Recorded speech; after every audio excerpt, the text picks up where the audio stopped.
Hello friends, कैसे हैं आप सभी लोग। आई होप आप सब लोग बिल्कुल ठीक होंगे। चलिए शुरू करते हैं आज की क्लास। इस टाइम यानी कल से हम जो है प्रैक्टिस सेट आपकी शुरू कर दिए हैं, जो कि भाग सेकेंड यानी 2 पेपर होते हैं आपके बीपीएससी टीआरई में। एक होता है हिंदी का पेपर और दूसरा होता है सामान्य अध्ययन का पेपर, जिसमें कई सारे सब्जेक्ट होते हैं। ठीक है, तो जो सामान्य अध्ययन का पेपर होता है, जिसमें जो भी क्वेश्चन पूछे जाते हैं, जो पिछले जो आपका पेपर हुआ, चाहे आपका बीपीएससी टीआरई फर्स्ट हो टीआरई सेकेंड हो, उसमें जो आपका क्वेश्चन पूछा गया था, जो पेपर हुआ था, उसी को हम सॉल्व करने वाले हैं। ठीक है, तो आज जो है प्रैक्टिस पेपर सेकंड है, इसको ध्यान से देखिएगा ताकि चीज़ें क्लियर हो जाए कि किस टाइप के क्वेश्चन आपके पूछे जाते हैं आपके एग्जाम में। ठीक है, हिंदी का जो फर्स्ट भाग में जो हिंदी पूछा जाता है उसको हम डिस्कस कर चुके हैं। आपने देखा होगा हिंदी के बहुत ज़्यादा डिफिकल्ट क्वेश्चन नहीं पूछे जाते हैं। ठीक है, अगर आपका बेसिक सही है तो आप हिंदी में अच्छा नंबर ला सकते हैं। जो सबसे इम्पॉर्टेंट जो आपका सब्जेक्ट है या यूँ कह लें पेपर है, वो आपका भाग सेकंड है, जो कि सामान्य अध्ययन है।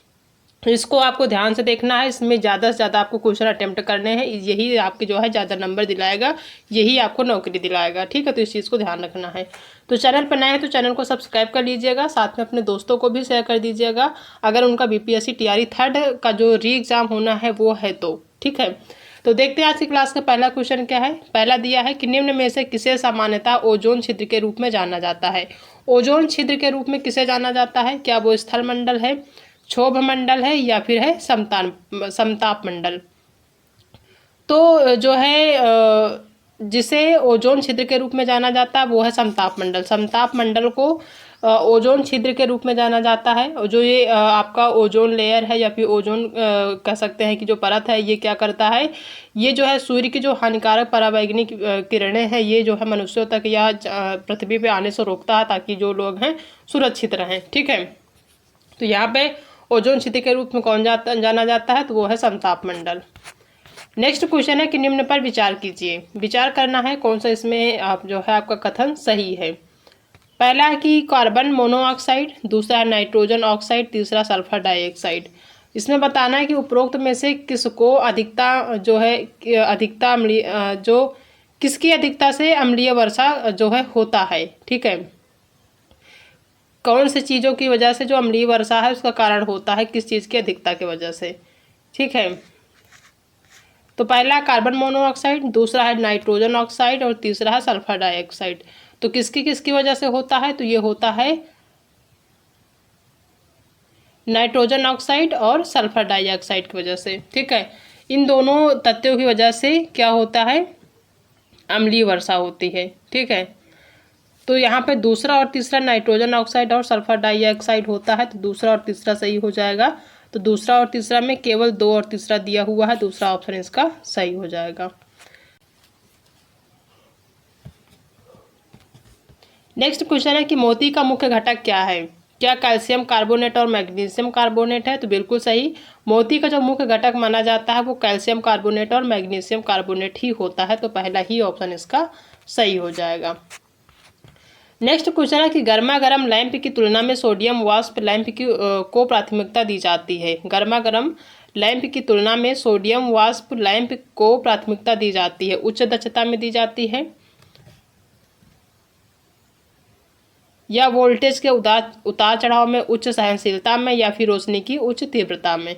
तो किस में दी जाती है, ये दी जाती है रोशनी की उच्च तीव्रता में। ठीक है, इसका थर्ड ऑप्शन सही हो जाएगा। नेक्स्ट क्वेश्चन है कि किसे फिलास्फर्स वूल कहा जाता है। किसे फिलास्फर्स वूल कहा जाता है? क्या वो जिंक ब्रोमाइट है, या फिर जिंक नाइट्रेट है, या फिर जिंक ऑक्साइड है?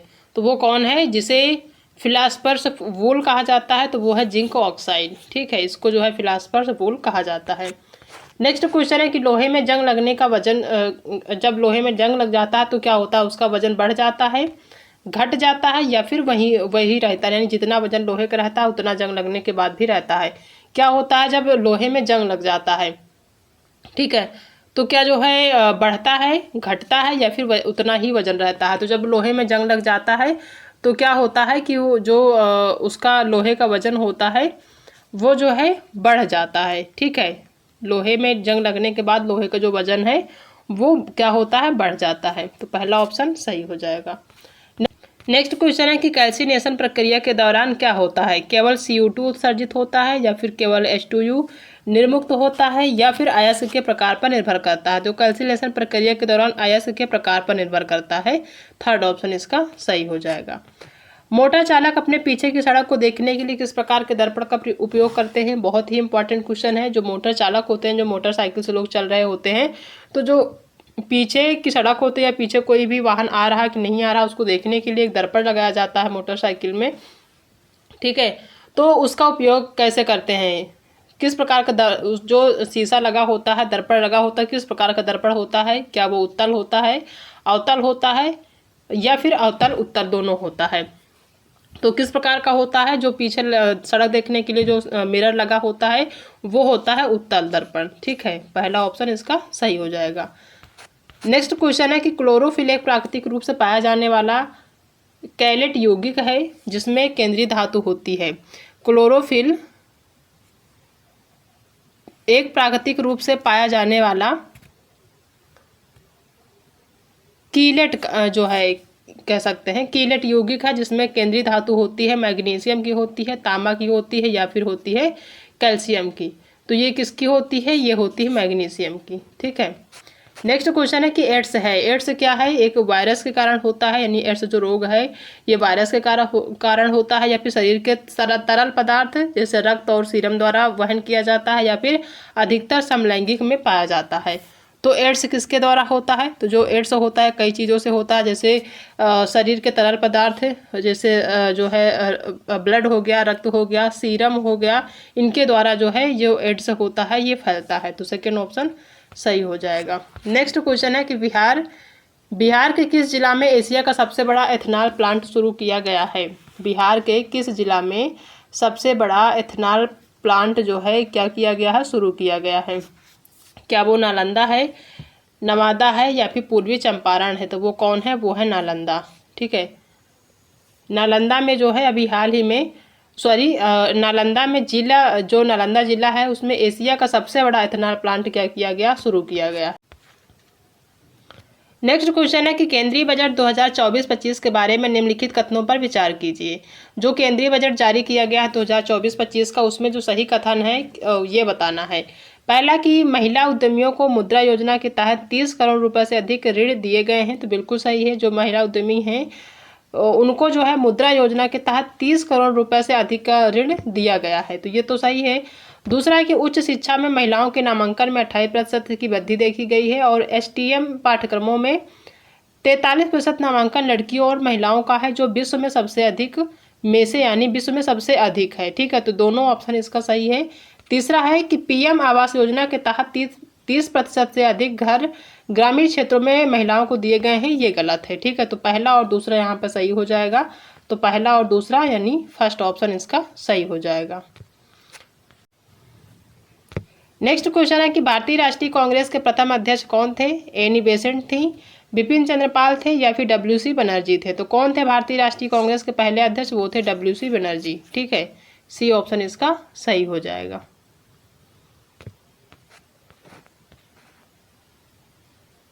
नेक्स्ट क्वेश्चन है कि काकोरी ट्रेन डकैती केस में किस क्रांतिकारी को फांसी दी गई थी। काकोरी ट्रेन जो डकैती हुआ था उसमें कौन से ऐसे क्रांतिकारी थे जिनको फांसी दे दी गई थी। क्या वो राम प्रसाद बिस्मिल और अशफाक उल्ला खां थे। तो बिल्कुल सही, राम प्रसाद बिस्मिल और जो अशफाक उल्ला खां थे इनको काकोरी ट्रेन डकैती के बाद ही इनको फांसी दे दी गई थी, ठीक है। तो पहला ऑप्शन ही इसका सही हो जाएगा। नेक्स्ट क्वेश्चन है कि विश्व की सबसे ऊंची मानव निर्मित संरचना है। विश्व की सबसे ऊंची मानव निर्मित जो संरचना है वो कौन सी है। क्या वो ताइपे 101 है या फिर बुर्ज खलीफा है या फिर CN टावर है। तो वो कौन है जो मानव निर्मित सबसे ऊंची जो एक तरह से बिल्डिंग कह सकते हैं या संरचना कह सकते हैं, तो वो कौन है, तो वो है बुर्ज खलीफा, जो सबसे ऊंचाई पे है। अगर इसकी ऊंचाई की बात करें तो कितनी है, तो इसकी जो ऊंचाई है वो 828 मीटर है, ठीक है। और अगर जो है फीट की बात करें तो 2716 फीट जो है ये क्या है, इसकी ऊंचाई है, ठीक है। और ये बुर्ज खलीफा कहाँ पे है, तो ये है दुबई में, आप सभी को पता ही होगा, जो कि विश्व की सबसे ऊंची जो है इमारत है, ठीक है। मानव निर्मित। नेक्स्ट क्वेश्चन है कि ईस्ट का उपयोग किस उत्पादन में होता है? चीनी उत्पादन में होता है, अल्कोहल में होता है, या फिर हाइड्रोक्लोरिक अम्ल में होता है?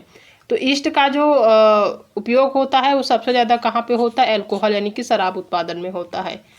नेक्स्ट क्वेश्चन है कि विधानसभा चुनाव लड़ने के लिए न्यूनतम आयु क्या है? विधानसभा चुनाव अगर आपको लड़ना है तो आपकी कितनी एज होनी चाहिए तब आप लड़ सकते हैं चुनाव? ठीक है, पहला 25 वर्ष, दूसरा है 21 वर्ष और तीसरा 18 वर्ष। तो 18 वर्ष तो जो है आप सभी को पता है कि मतदान करने की जो एज है वो 18 वर्ष है। 21 वर्ष जो एज है वो जो पुरुष होते हैं उनके जो है विवाह करने की जो एज है वो 21 वर्ष है। और 25 वर्ष जो एज होती है वो विधानसभा चुनाव लड़ने की न्यूनतम आयु है। 25 वर्ष आपकी एज है तो आप विधानसभा चुनाव लड़ सकते हैं।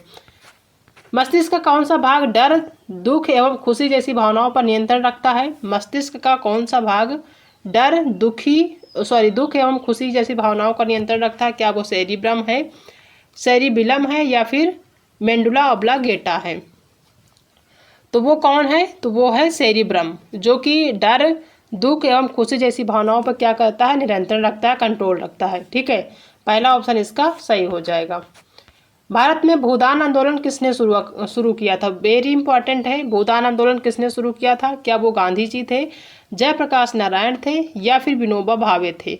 तो भूदान आंदोलन शुरू करने का जो श्रेय जाता है वो जाता है विनोबा भावे को। ठीक है, बहुत ही इंपॉर्टेंट है, इस चीज़ को ध्यान रखना है। और इन्होंने कब करी थी? तो 1951 में भूदान की जो है शुरुआत करी थी। ठीक है, कहाँ से शुरू करी थी? तो जो है इन्होंने अपने गांव, जो कि इनका गांव का जो नाम था वो था पोचमपल्ली, जो कि तेलंगाना में है। पोचमपल्ली से 1951 में भूदान आंदोलन शुरू किया था। किसने किया था? तो किया था विनोबा भावे ने। इम्पॉर्टेंट है, ध्यान दीजिएगा। नेक्स्ट क्वेश्चन है कि निम्न में से इंदिरा गांधी शांति पुरस्कार 2022 से सम्मानित किया गया किसे?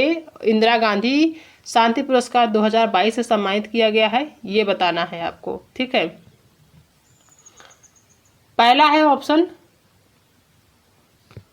नीति आयोग को, या फिर इंडियन मेडिकल एसोसिएशन को, या फिर भारतीय प्रशिक्षित नर्स एसोसिएशन को।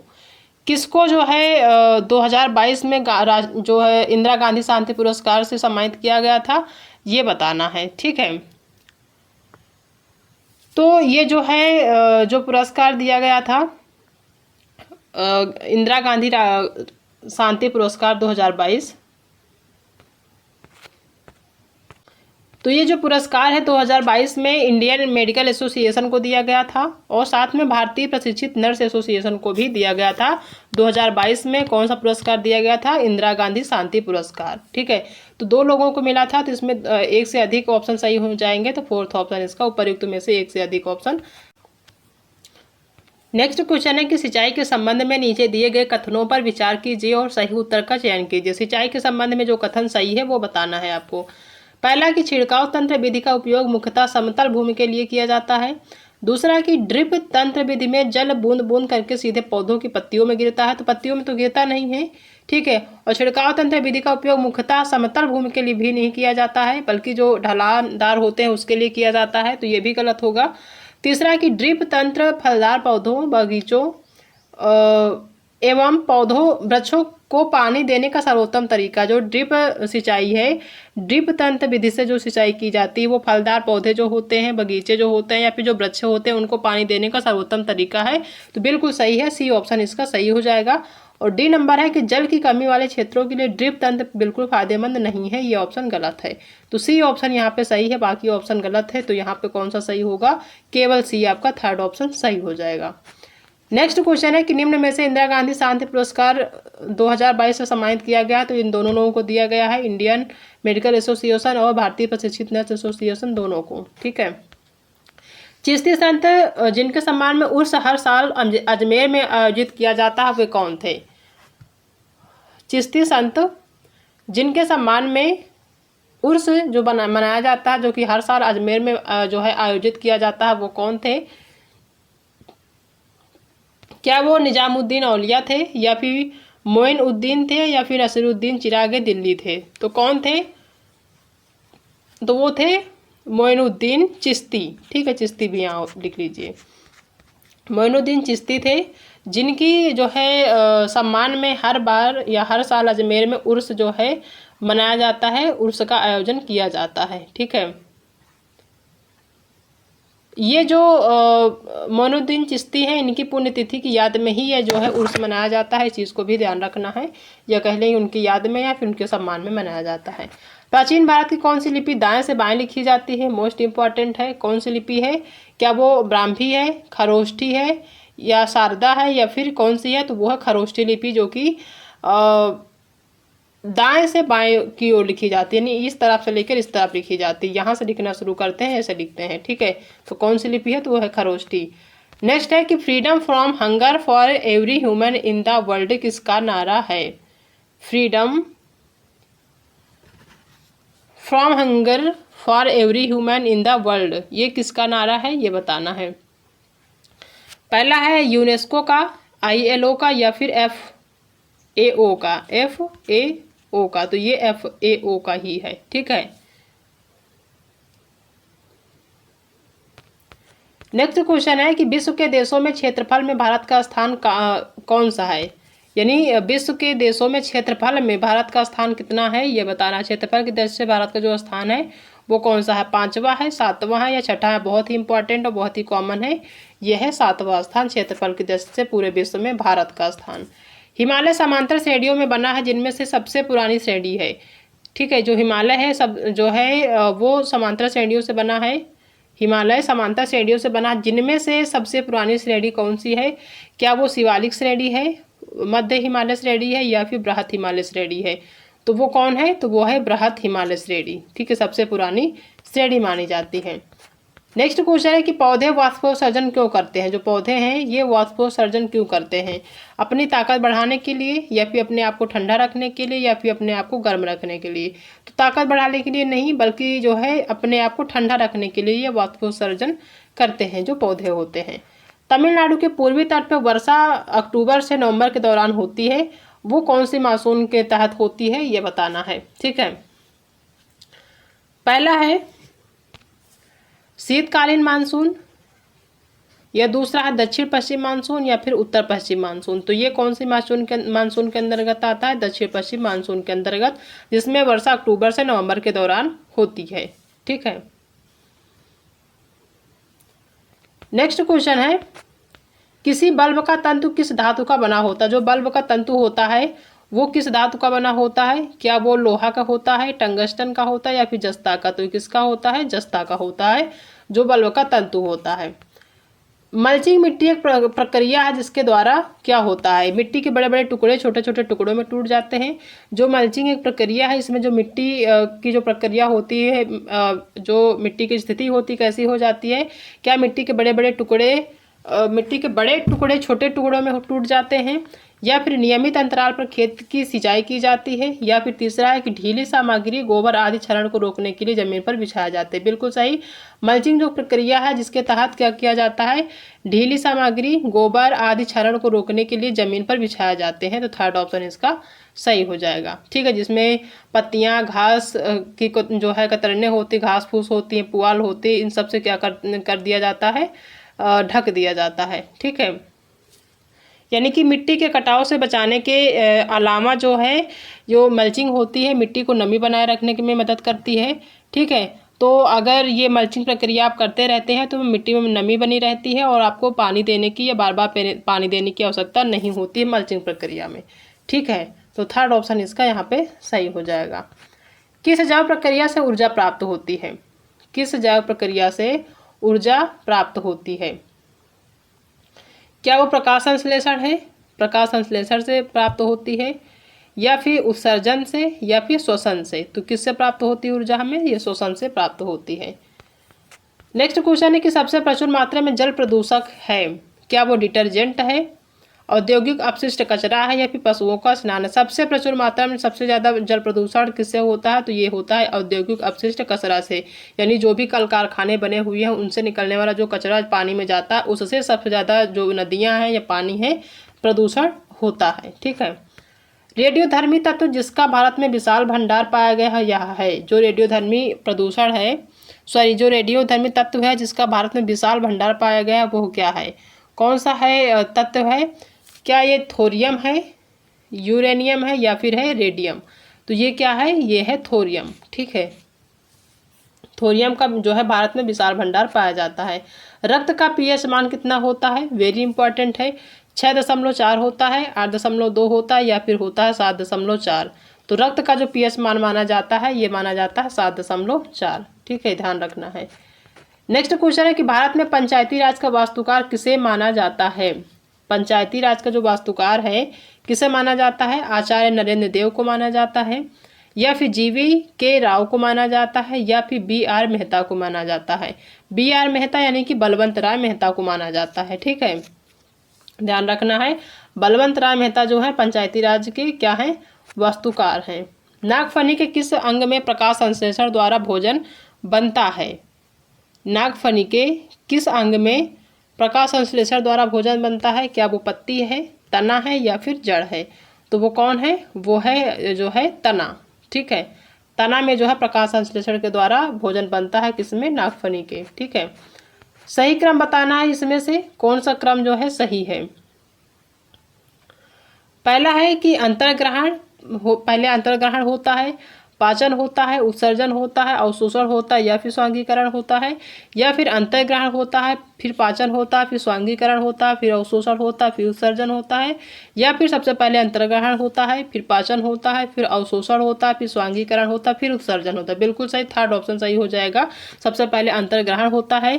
ठीक है, यानी कोई भी चीज़ हम खाते हैं उसका पाचन होता है, फिर अवशोषण होता है, फिर स्वांगीकरण होता है, उसके बाद उत्सर्जित करते हैं।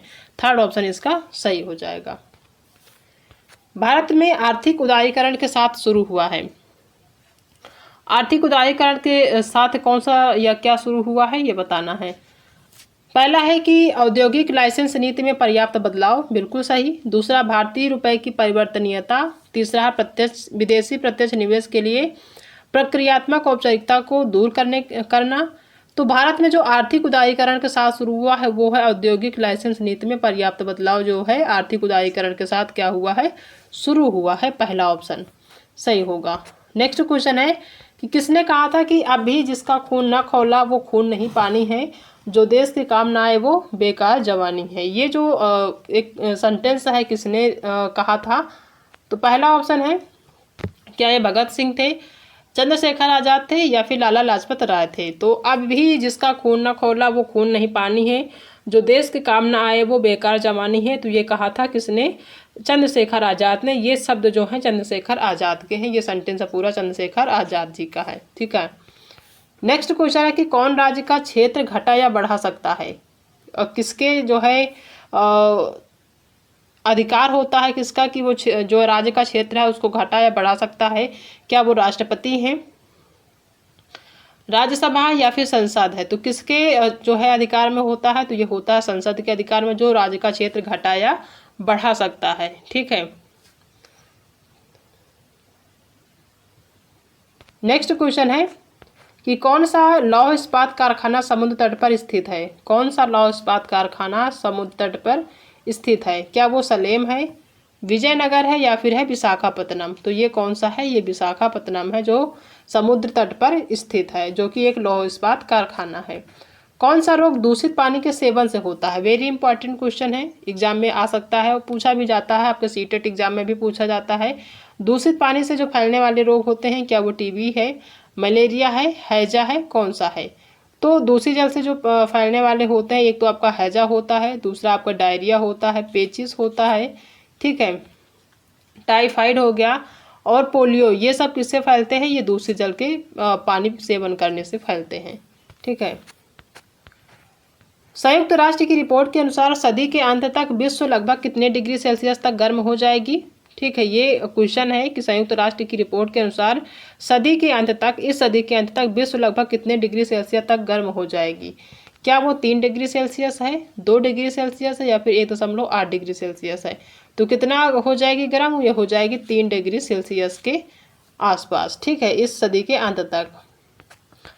प्रति वर्ग किलोमीटर में रहने वाले लोगों की संख्या को जो लोगों की जो संख्या है, उस जनसंख्या का क्या कहते हैं। यानी प्रति वर्ग किलोमीटर में रहने वाले जो लोगों की संख्या है, उस जनसंख्या को क्या कहते हैं, क्या घनत्व कहते हैं, या फिर प्रवास कहते हैं या फिर जन्म दर कहते हैं, यानी उसको क्या कहते हैं, प्रति वर्ग किलोमीटर यानी 1 किलोमीटर में रहने वाले जो भी लोग होते हैं उनको क्या कहते हैं, क्या उसको जनसंख्या घनत्व कहते हैं या फिर जनसंख्या प्रवास कहते हैं या फिर जनसंख्या जन्म दर कहते हैं। तो वो क्या होता है, वो जनसंख्या घनत्व होता है। ठीक है, नेक्स्ट क्वेश्चन है कि कौन सा उपग्रह रात की रानी कहलाती है। मोस्ट इंपॉर्टेंट है, कौन सा उपग्रह रात की रानी कहलाती है। क्या वो मंगल है, बृहस्पति है, तो वो है चंद्रमा, क्योंकि आप सभी को पता है रात में जो चमकता है वो चंद्रमा ही चमकता है या फिर चमकती है। ठीक है, वह कौन सा पौधा है जो पुर्तगाल देश के व्यापारी दक्षिण अमेरिका से भारत लाए थे। आप यह सारे अब जो है यह पूरे भारत में उगाई जाने लगी है। ये जो क्वेश्चन है आपके सीटेट में भी पूछा जाता है, इसलिए भी इम्पोर्टेंट है। तो वो कौन है, क्या वो बैगन है, आम है या फिर मिर्ची है। तो वो कौन है, वो मिर्ची है, जिसको जो पुर्तगाली हैं वो जो है अमेरिका से जो है भारत लाए थे। ठीक है, अब ये पूरे भारत में उगाई जाने लगी। ठीक है, मुख्य चुनाव आयुक्त की नियुक्ति कौन करता है। जो मुख्य चुनाव आयुक्त होते हैं उनकी नियुक्ति कौन करता है, इंपॉर्टेंट है, क्योंकि चुनाव का टाइम चल रहा है इसलिए इंपॉर्टेंट है। क्या राष्ट्रपति करते हैं, गृह मंत्रालय करता है या फिर निर्वाचन आयोग। तो मुख्य चुनाव आयुक्त की जो नियुक्ति है वो कौन करता है, तो वो करता है राष्ट्रपति। ठीक है, राष्ट्रपति मुख्य चुनाव आयुक्त की नियुक्ति करता है। ठीक है, मुख्य चुनाव आयुक्त का अगर कार्यकाल की बात करें तो ये 6 वर्ष होता है। ठीक है, और इसकी जो एज होती है वो अधिकतम एज 65 वर्ष, यानी 65 वर्ष की एज के अंदर ही जो है मुख्य चुनाव आयुक्त जो है बनाए जा सकते हैं, इसके बाहर के नहीं बनाए जा सकते हैं। 6 साल इनका कार्यकाल होता है। भारत की स्वर कोकिला किसे कहा जाता है, इंपॉर्टेंट है। क्या वो आशा भोसले हैं, उषा मंगेशकर हैं या फिर लता मंगेशकर हैं। तो भारत की जो स्वर कोकिला है वो कहा जाता है लता मंगेशकर को, और ये जो उषा मंगेशकर और आशा भोसले हैं ये लता मंगेशकर की ही बहनें हैं, जो कि क्या हैं, गायिका हैं। ठीक है, नेक्स्ट क्वेश्चन है कि प्रतिवर्ष किस दिन अंतर्राष्ट्रीय अहिंसा दिवस मनाया जाता है या अंतर्राष्ट्रीय अहिंसा दिवस के रूप में मनाया जाता है। प्रतिवर्ष किस दिन मनाया जाता है। क्या वो 1 मई है, 2 अक्टूबर है या फिर 24 अक्टूबर है। तो 2 अक्टूबर को गांधी जयंती मनाई जाती है और इस दिन ही अंतर्राष्ट्रीय अहिंसा दिवस भी मनाया जाता है, या फिर अंतर्राष्ट्रीय अहिंसा दिवस के रूप में भी 2 अक्टूबर मनाया जाता है। कौन सा जानवर संकटग्रस्त है, इस टाइम जो है कौन सा जानवर है जो संकटग्रस्त है। ठीक है, यानी विलुप्त होने के कगार पे है, वो कौन सा है। क्या वो बंदर है, बाघ है या फिर है हिरण। तो वो कौन है जो विलुप्त होने के कगार पे है। संकटग्रस्त का मतलब ही होता है विलुप्त होने के कगार पे है, तो वो है कौन सा, बाघ। नेक्स्ट क्वेश्चन है कि अमेरिका की खोज करने वाले क्रिस्टोफर कहाँ के निवासी थे। क्या वे हॉलैंड के थे या फिर ग्रीस के थे या फिर कहाँ के थे, इटली के थे। तो ये कहाँ के थे, ये थे इटली के। ठीक है, क्रिस्टोफर। महात्मा गांधी किसे अपना राजनीतिक गुरु मानते थे, इंपॉर्टेंट है। राजनीतिक गुरु किसको मानते थे, क्या वो लाला लाजपत राय हैं, बिपिन चंद्रपाल हैं या फिर हैं गोपाल कृष्ण गोखले। तो वो हैं गोपाल कृष्ण गोखले, जिनको महात्मा गांधी अपना राजनीतिक गुरु मानते हैं। ठीक है, इस चीज़ को ध्यान रखना है। नेक्स्ट क्वेश्चन है कि भारत में दल बदल संबंधी मामले पर अंतिम निर्णय लेने का जो अधिकार है वो किसे है। क्या वो सदन के अध्यक्ष हैं, इनको अधिकार है, या फिर सत्ता पक्ष के नेता हैं या फिर संबंधित दल के नेता हैं। तो भारत में दल बदल संबंधी जो मामले हैं उन पर अंतिम निर्णय लेने का जो अधिकार है वो किसको जाता है, वो जाता है सदन के अध्यक्ष को। ठीक है, पहला ऑप्शन इसका सही होगा। किस आंदोलन का नेतृत्व महात्मा गांधी ने नहीं किया था, कौन सा ऐसा आंदोलन था जिसका नेतृत्व महात्मा गांधी ने नहीं किया था। क्या वो भारत छोड़ो आंदोलन था, तो इसमें तो ये थे स्वदेशी आंदोलन था या फिर असहयोग। तो भारत छोड़ो आंदोलन और असहयोग आंदोलन में उनका नेतृत्व था, उन्होंने किया था, लेकिन स्वदेशी आंदोलन में उन्होंने अपना नेतृत्व यानी कि महात्मा गांधी का नेतृत्व कोई नहीं था। ठीक है, वायुमंडल में उपस्थित ओजोन परत अवशोषित करती है। जो वायुमंडल में उपस्थित ओजोन परत क्या अवशोषित करती है, इंफ्रारेड किरणें या फिर पराबैंगनी किरणें या फिर एक्सरे। तो हमने इससे पहले भी एक क्वेश्चन में बताया था कि जो ओजोन लेयर होती है, ओजोन परत क्या अवशोषित करती है, तो ये करती है पराबैंगनी किरणें। सूर्य से आने वाली जो हानिकारक पराबैंगनी किरणें हैं उनको जो है क्या करती है, अवशोषित कर लेती है, ताकि उसका इफेक्ट जीवन जो यहाँ पे ज़मीन पर रहने वाले, पृथ्वी पर रहने वाले जीव जंतु हों उस पर न पड़े। मुझे खून दो और मैं तुम्हें आज़ादी दूंगा का नारा किसने दिया था। बहुत ही कॉमन सा क्वेश्चन है और इम्पॉर्टेंट भी है, आप सभी को पता ही होगा कि मुझे खून दो और मैं तुम्हें आज़ादी दूंगा ये नारा किसने दिया था, ये वाक्य किसका था। नेताजी सुभाष चंद्र बोस का था, खुदीराम बोस का था, या फिर भगत सिंह का था? तो खुदीराम बोस भगत सिंह का नहीं था, किसका था? नेताजी सुभाष चंद्र बोस का। उन्होंने कहा था कि तुम मुझे खून दो, मैं तुम्हें क्या दूंगा? आज़ादी दूंगा। हमारे देश के संविधान की प्रस्तावना के अनुसार अंतिम शक्ति किसके हाथों में है? हमारे देश की जो संविधान है उसके अंतर्गत जो प्रस्तावना है उसके अनुसार अंतिम शक्ति किसके हाथों में है, ये बताना है। पहला संसद, दूसरा संविधान, तीसरा है राष्ट्रपति, या फिर उपर्युक्त में से एक से अधिक, या फिर कोई नहीं। तो हमारे देश में जो संविधान है उसके प्रस्तावना के अनुसार जो अंतिम शक्ति किसके हाथों में है, तो वह है लोगों के हाथों में, यानी कि जनता के हाथों में। ठीक है, ना तो संसद के हाथ में है, ना संविधान के, ना राष्ट्रपति के, बल्कि लोगों के यानी कि जनता के हाथों में होता है अंतिम शक्ति। तट के किनारे और डेल्टा के किनारों पर उगने वाले ज्वारी वन को जो है क्या कहा जाता है? जो किसी तट के किनारे हो या फिर डेल्टा के किनारे जो उगने वाले वन होते हैं उनको क्या कहा जाता है? सदाबहार वन कहते हैं, मानसून वन कहते हैं, या फिर कहते हैं मैंग्रोव वन। तो उन्हें क्या कहा जाता है? उन्हें कहा जाता है मैंग्रोव वन, जो कि किसी तट या डेल्टा के किनारे उगे हुए वन होते हैं। नेक्स्ट क्वेश्चन है कि सरोज स्मृति शोक गीत जो है किसने लिखा है? सरोज स्मृति एक शोक गीत है, इसको किसने लिखा है? जयशंकर प्रसाद ने लिखा है, या फिर सूर्यकांत त्रिपाठी निराला ने, या फिर सुमित्रा नंदन पंत ने? तो जयशंकर प्रसाद तो इन्होंने लिखा नहीं है, ये लिखा है सूर्यकांत त्रिपाठी निराला ने। इनका लिखा हुआ एक सरोज स्मृति जो है एक शोक गीत है। ठीक है, तो इम्पॉर्टेंट है, ध्यान रखना है। नेक्स्ट क्वेश्चन है कि भारत का सबसे बड़ा राज्य क्षेत्रफल के अनुसार कौन सा है? सबसे बड़ा राज्य क्षेत्रफल के अकॉर्डिंग बताना है कौन सा है। क्या वो मध्य प्रदेश है, राजस्थान है, महाराष्ट्र है, या फिर कौन सा है? तो वो है राजस्थान, जो कि भारत का सबसे बड़ा राज्य है क्षेत्रफल के अनुसार, क्षेत्रफल की दृष्टि से अगर हम बताएं तो। ठीक है, नेक्स्ट क्वेश्चन है कि पीलिया बीमारी का कारक है। पीलिया जो बीमारी होती है किस कारण से होती है? विषाणु के कारण होती है, प्रोटोजोआ के, या फिर जीवाणु के कारण होती है? तो ये जो पीलिया रोग है किसके द्वारा उत्पन्न होने वाला रोग है? तो ये है विषाणुओं द्वारा होने वाला रोग। ठीक है, जिसको जॉन्डिस के नाम से भी जानते हैं अगर अंग्रेजी की बात करें तो। फर्श पर लुढ़कती गेंद किस बल के कारण रुक जाती है? घर्षण बल के कारण, गुरुत्वाकर्षण बल के कारण, या फिर चुंबकीय बल के कारण? तो फर्श पे जो लुढ़कती हुई गेंद होती है किस कारण से रुक जाती है? तो ये घर्षण बल। जब घर्षण बल कम हो जाता है गेंद और पृथ्वी का, तो जो है क्या होता है, गेंद रुक जाता है। विद्युत चुम्बकीय प्रेरण की जो खोज है किसने करी थी? विद्युत चुम्बकीय प्रेरण की खोज किसने करी थी? एम्पियर ने करी थी, या फिर जो है मैक्सवेल ने करी थी, या फिर फ्लेमिंग ने करी थी? तो विद्युत चुम्बकीय प्रेरण की खोज किसने की थी? तो आप सभी को पता होगा किसने करी थी, ये करी थी माइकल फैराडे ने। ठीक है, ये इम्पॉर्टेंट है, यहाँ पे माइकल फैराडे ऑप्शन में नहीं है, तो इसका 5th ऑप्शन सही हो जाएगा, उपर्युक्त में से कोई नहीं। नेक्स्ट क्वेश्चन है कि स्वच्छता स्वतंत्रता से अधिक महत्वपूर्ण है, यह किसने कहा था? किसने कहा था कि जो स्वच्छता है वो स्वतंत्रता से अधिक महत्वपूर्ण है? ठीक है, क्या वो सी राजगोपालाचारी हैं, महात्मा गांधी हैं, या फिर जवाहरलाल नेहरू हैं? तो वो हैं महात्मा गांधी, जिन्होंने कहा था कि जो स्वच्छता है वो स्वतंत्रता से अधिक महत्वपूर्ण है। नेक्स्ट क्वेश्चन है कि सिक्किम राज्य में नाथुला कितनी ऊंचाई पर स्थित है? सिक्किम राज्य में नाथुला जो दर्रा है वो कितनी ऊंचाई पर अवस्थित है? 11,500 फीट पे है, या फिर जो है 14,500 फीट पे है, या फिर 16,000 फीट पे है? तो जो नाथुला की ऊंचाई है वो कितनी है? वो है 14,500 फीट सिक्किम राज्य में। ठीक है, तो सेकेंड ऑप्शन सही हो जाएगा। नेक्स्ट क्वेश्चन है कि सर्वोच्च न्यायालय के न्यायाधीशों को पदच्युत किया जा सकता है भारत के मुख्य न्यायाधीश के द्वारा, प्रधानमंत्री द्वारा, या फिर संसद के दोनों सदनों के द्वारा?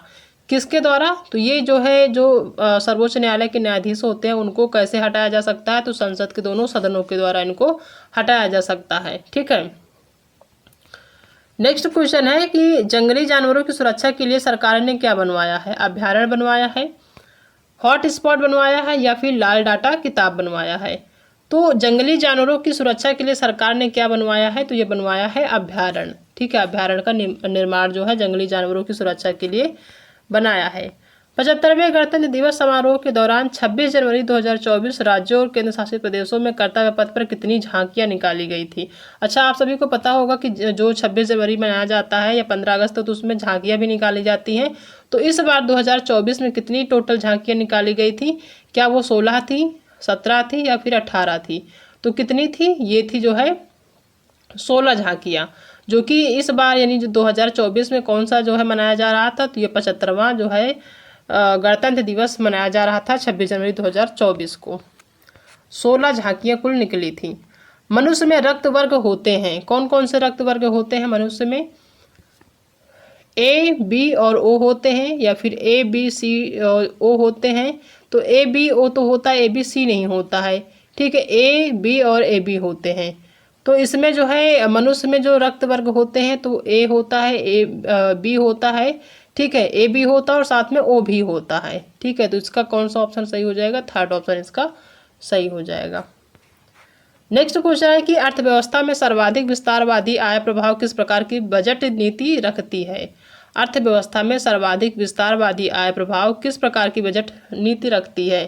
पहला है कि सरकारी व्यय में वृद्धि एवं कर में वृद्धि, या फिर दूसरा सरकारी व्यय में वृद्धि एवं कर में कटौती, या फिर सरकारी व्यय में कटौती एवं कर में वृद्धि। तो किस प्रकार की बजट नीति रखती है? तो ये रखती है सरकारी व्यय में वृद्धि एवं कर में कटौती। ठीक है, ये जो है जो बजट नीति है इसको क्या करती है? रखती है।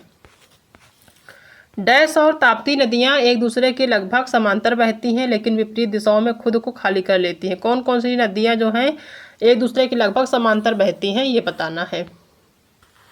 पहला है कृष्णा, ब्रह्मपुत्र या फिर नर्मदा। तो नर्मदा और ताप्ती नदियां जो हैं वो एक दूसरे के लगभग समांतर बहती हैं लेकिन विपरीत दिशाओं में खुद को क्या कर लेती हैं? खाली कर लेती हैं। तो यहाँ पे नर्मदा और ताप्ती होगा, नर्मदा ऑप्शन सही है। कितने दिनों में बिचड़ा मोरी बन जाता है? कितने दिनों में बिचड़ा मोरी बन जाता है? ठीक है, पहला है 10 से 20 दिनों में, या फिर 20 से 30 दिनों में, या फिर 30 से 40 दिनों में। तो ये कितने दिनों में बन जाता है? तो बन जाता है 20 से 30 दिनों में। ठीक है, नेक्स्ट क्वेश्चन है कि कार्बन का कौन सा अपरूप कांच को काटने में जो है उपयोग किया जाता है? कार्बन का कौन सा अपरूप कांच को काटने में उपयोग किया जाता है, ये आपको बताना है। पहला है ग्रेफाइट, दूसरा है ग्रेफीन, या है हीरा। तो ये कौन सा है? हीरा। हीरा का जो है जो एक अपरूप होता है उसको क्या किस में यूज किया जाता है? तो कांच को काटने में यूज किया जाता है, हीरे का टुकड़ा कह सकते हैं। कमल के फल तथा बीज एक जगह से दूसरी जगह कैसे पहुंचते हैं? हवा द्वारा पहुंचते हैं, जल की धारा के द्वारा पहुंचते हैं, या फिर पक्षियों के द्वारा फल जो है पहुंचते हैं। तो कमल का जो फल होता है, क्योंकि कमल कीचड़ में होता है, पानी में होता है, तो उसके जो फल या बीज है एक स्थान से दूसरे स्थान पर कैसे पहुंचते हैं? तो ये जल की धारा के द्वारा जो है फैलते हैं। मान लीजिए यहाँ पे कमल है, ठीक है, उसके बीज यहाँ पे गिरे या फूल गिरा, तो जब जल की धारा बह रही होती है, इस तरफ बह रही होती है तो इस तरफ आ जाते हैं, इस तरफ बह रही होती है तो इस तरफ आ जाते हैं। तो जल की धारा की से जो है बदलते रहता है बीज एक जगह से दूसरी जगह पे। स्थितिज ऊर्जा का एक उदाहरण है। स्थितिज ऊर्जा का क्या उदाहरण है? एक स्लाइड के शीर्ष पर एक बच्चा है, या फिर टंकी से गिरता पानी है, या चलती हुई गाड़ी है। जो स्थितिज ऊर्जा का उदाहरण है वो क्या है? एक स्लाइड एक शीर्ष पर एक बच्चा, एक स्लाइड के एक शीर्ष पर एक बच्चा जो है किसका उदाहरण? तो स्थितिज ऊर्जा का उदाहरण है। ठीक है, या फिर बांध द्वारा जो संचित पानी है, या फिर पहाड़ पर रखा पत्थर है, या खींचा हुआ धनुष का तीर किसका उदाहरण है? तो ये है स्थितिज ऊर्जा का उदाहरण। ठीक है, प्रोटीन संश्लेषण का स्थल है। जो प्रोटीन संश्लेषण कहाँ पे बनता है? लाइसोसोम में बनता है, या फिर राइबोसोम में, या फिर माइटोकॉन्ड्रिया में। तो जो प्रोटीन संश्लेषण उसका स्थल कौन सा है? तो वो है राइबोसोम। ठीक है, नेक्स्ट क्वेश्चन है कि भारत के प्रथम राष्ट्रपति डॉक्टर राजेंद्र प्रसाद का संबंध किस राज्य से है? भारत के प्रथम राष्ट्रपति डॉक्टर राजेंद्र प्रसाद का संबंध किस राज्य से है? वो कहाँ से बिलोंग करते थे? मध्य प्रदेश से, राजस्थान से, या फिर हरियाणा से। तो भारत के जो प्रथम राष्ट्रपति डॉक्टर राजेंद्र प्रसाद हैं वो कहाँ से बिलोंग करते थे? तो न तो मध्य प्रदेश से थे, न राजस्थान से, न हरियाणा से, बल्कि कहाँ से बिलोंग करते थे? बिहार से बिलोंग करते थे। ठीक है, तो इसका 5th ऑप्शन सही होगा ऊपर। नेक्स्ट क्वेश्चन है कि सूक्ष्म जीव के संदर्भ में क्या सही है? सूक्ष्म जीव दलदल में तो पाए जाते हैं परंतु मरुस्थल में नहीं। तो ऐसा तो नहीं कि सिर्फ दलदल में ही पाए जाते हैं, मरुस्थल में नहीं पाए जाते, यहाँ भी पाए जाते हैं। सूक्ष्म जीव मनुष्य सहित जंतुओं के शरीर के अंदर भी पाए जाते हैं, बिल्कुल सही। अमीबा जैसे सूक्ष्म जीव बिल्कुल अकेले नहीं रह सकते हैं। तो इसका सेकेंड ऑप्शन सही हो जाएगा कि जो सूक्ष्म जीव हैं ये क्या होते हैं, ये मनुष्य सहित जंतुओं के शरीर के अंदर भी पाए जाते हैं, यानी कि संसार में कहीं भी हो ये सूक्ष्म जीव जो हैं वो पाए जाते हैं, हर जगह पाए जाते हैं। ठीक है।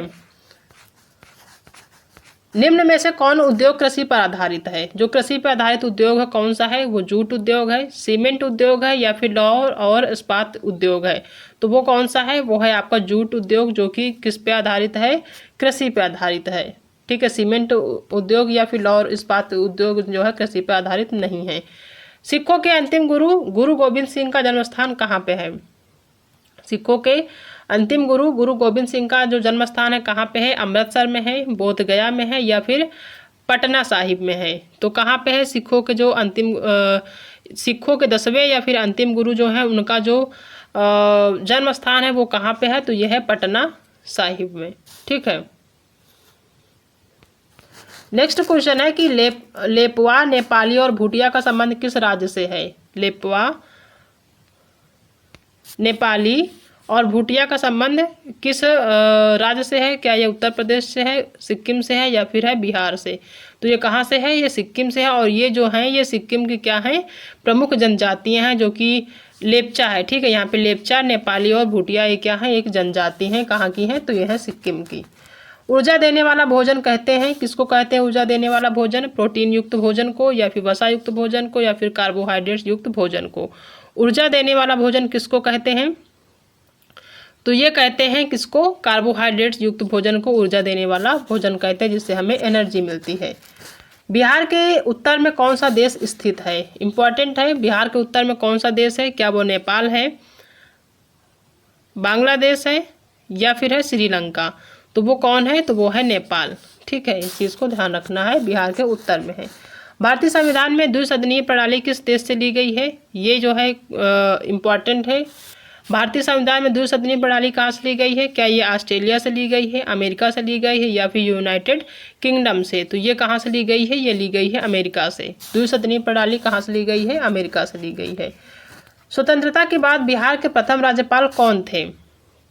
स्वतंत्रता के बाद बिहार के जो प्रथम राज्यपाल थे वो कौन थे? पहला ऑप्शन है जयराम दास दौलतराम, या फिर आर दिवाकर, या फिर जगन्नाथ कौशल। तो स्वतंत्रता के बाद बिहार के जो प्रथम राज्यपाल थे वो थे जयराम दास दौलतराम।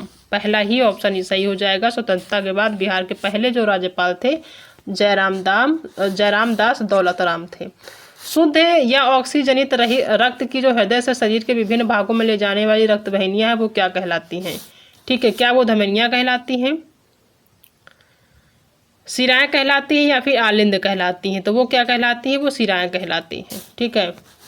नेक्स्ट और लास्ट क्वेश्चन है आज की क्लास का कि किस प्रकार की कृषि में भूमि को साफ किया जाता है? 2 या 3 वर्षों के लिए फसलें उगाई जाती हैं, फिर भूमि को 10 या अधिक वर्षों की अवधि के लिए छोड़ दिया जाता है।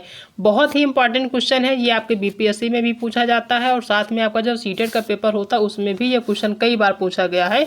तो वो कौन खेती होती है? वो होती है स्थानांतरित खेती, जिसमें जो है एक जगह से दूसरे जगह पे जो है खेती करते रहते हैं, और ये जो है 10 वर्षों के लिए या फिर जो है उससे ज़्यादा वर्षों के लिए भी खेती करने के बाद उसको छोड़ देते हैं। ठीक है। तो यह कौन सी खेती होती है? तो ये होती है स्थानांतरित खेती, या स्थानांतरित कृषि भी होता है। ठीक है। तो ये जो है टोटल 90 क्वेश्चन है जो कि हमने आज की क्लास में डिस्कस किए हैं, वो बहुत ही इंपॉर्टेंट है। पिछले बार जो क्वेश्चन पूछे गए थे उनका लेवल आप देख लीजिए किस टाइप के पूछे गए थे, उस हिसाब से आप तैयारी करिए, और ज़्यादा से ज़्यादा जो प्रीवियस ईयर के क्वेश्चन उनको सॉल्व करते रहिए। आपके लिए काफ़ी ज़्यादा हेल्प करेंगे आपके एग्जाम के लिए। ठीक है। तो आई होप कि आप सभी को जो आज की क्लास में पसंद आई होगी। अगर आज की क्लास पसंद आई है तो वीडियो को लाइक करिएगा, अपने दोस्तों में शेयर करिएगा। अगर आप चैनल में पहली बार विजिट कर रहे हैं तो चैनल को सब्सक्राइब करना बिल्कुल भी मत भूलिएगा।